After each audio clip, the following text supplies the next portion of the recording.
Hey everyone, and thanks for jumping back into the cryptoverse. Today we're going to talk about Bitcoin, but we're going to do a slightly different video. We're just going to be talking about how do you handle the news. Okay, so on this channel we mainly just strictly focus on data science and long-term patterns in the market. You know, things like Ethereum, where Ethereum goes up like crazy in January with respect to Bitcoin, and during bull markets it can extend into Q1 and Q2, and then during that time, it then tends to bleed in Q3 and maybe even Q4. I mean, it always is bled in Q4 against Bitcoin. We've looked at market cycle theory and market cycle structure and being ahead of schedule and all this sort of stuff is what we focus on the channel.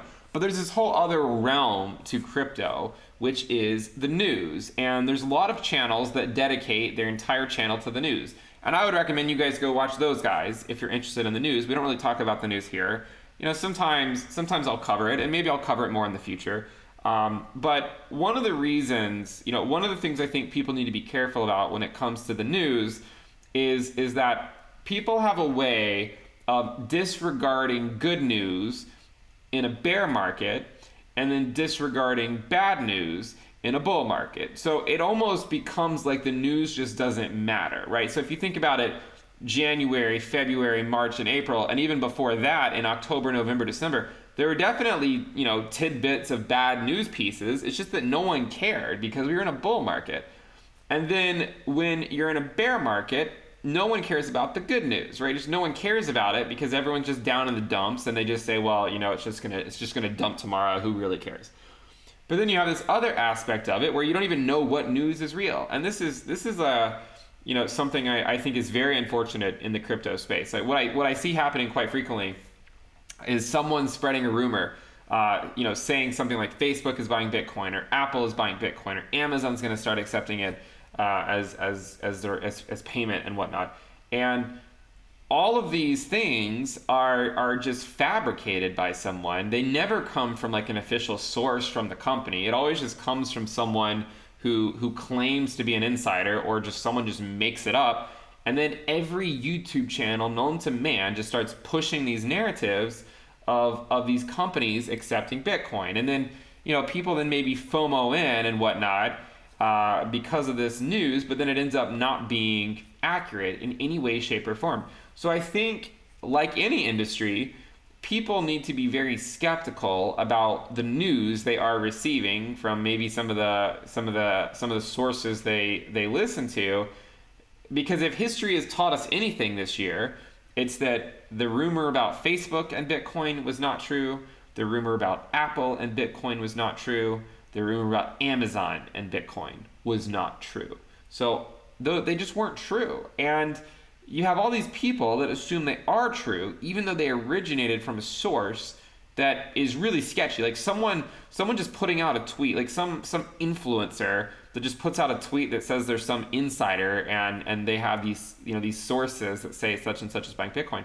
Like, if history is any indication, you should basically just not believe any of it, right? Not believe any of it. So the news can be valuable in terms of staying up to date on the market, like if you want to know about regulations and stuff, and sometimes that can affect you. There can be ways it can affect you. At the same time, a lot of times, by the time you hear of actual news, it's already been priced in. So there's things like fake, these fake articles and these fake tweets and stuff where people are saying things, and then it just comes to light a few hours later or a few days later, they just made the whole thing up. And now this has happened 3 times this year with pretty big institutions and whatnot. So, as we continue to navigate the cycle, I would say, don't take any news piece that is pushed by, a source other than the institution or the entity that it's being claimed about. Don't believe it, right? Just don't believe it. Because my hunch is that, if it's actually true, by the time you hear about it, it's probably already priced in, right? That's the problem with the news, is because by the time you hear about it, you have to understand there's so many people that, that probably can react instantaneous to things. So by the time you hear about it, it just doesn't really matter. So again, in bull markets, no one cares about bad news, and bear markets, no one cares about good news.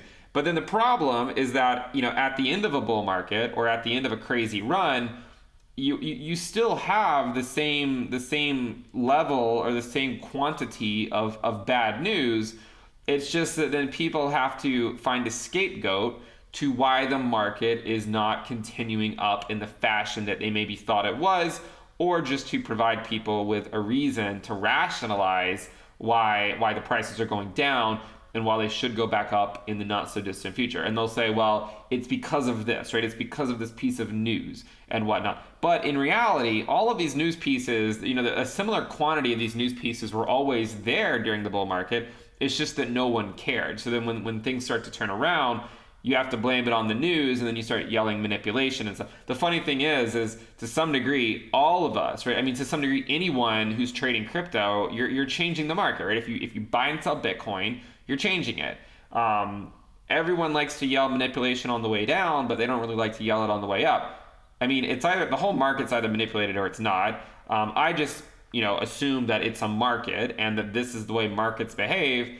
If you want to, if you want to take the stance that it's manipulated and everyone's out to get you, then you also have to take that stance on the way up, not just the way down. Okay, so at least be consistent in your view there, because otherwise you just kind of get into this narrative, which really doesn't do you any good. It just really doesn't do you any good, because then you get into this narrative of everyone's just doing these very specific things for a very specific reason. But again, when the prices are going up, everyone loves it. So there's people with big pockets, right? There's people with big pockets, and when they buy and sell, it can make a difference. Does it mean that every CEO of institutions buying Bitcoin, they're all huddling together and nefariously planning against you? I don't think so, right? I don't think so. So what I would say is the news is good. It can be good, but it should not necessarily, I don't think it should be used as a scapegoat to explain market momentum, because, as I said before, in bull markets, no one cares about the bad news, and then in bear markets, no one cares about the good news. I mean, we had a bear market from 2018 until, that we didn't put in new all-time highs for years, and there was tons of good news. Tons of good news came out during those years, but we still weren't putting in new all-time highs. It took 3 years, but it still took us forever, right? It's because the momentum in the market is a lot different than just writing any specific news article of the day. Okay, so I'm not trying to claim that events can't affect the price in the short term. I've seen it. Elon puts out a tweet. Obviously, the price can react accordingly. But I don't think that news events necessarily change the overall momentum in the market. Like, if it's generally heading up, we're heading up. If it's generally heading down, it's heading down with blips along the way. And then at some point you get a momentum shift, and then what's going down starts to trend back up, or what's going up starts to trend back down. But I don't think it was any specific news event that did it. It's just the culmination of the bulls getting exhausted and people just wanting to take profits. And sometimes it really doesn't have to be any more complicated than that. If you guys like the content, make sure you subscribe to the channel, give the video a thumbs up, and also check out the Telegram channel, which you can find a link to in the description below. Remember to check out the sale on the premium list. You can find that in the description below as well. Thank you for tuning in. Click the bell icon to turn on your notifications, and I will see you next time. Bye.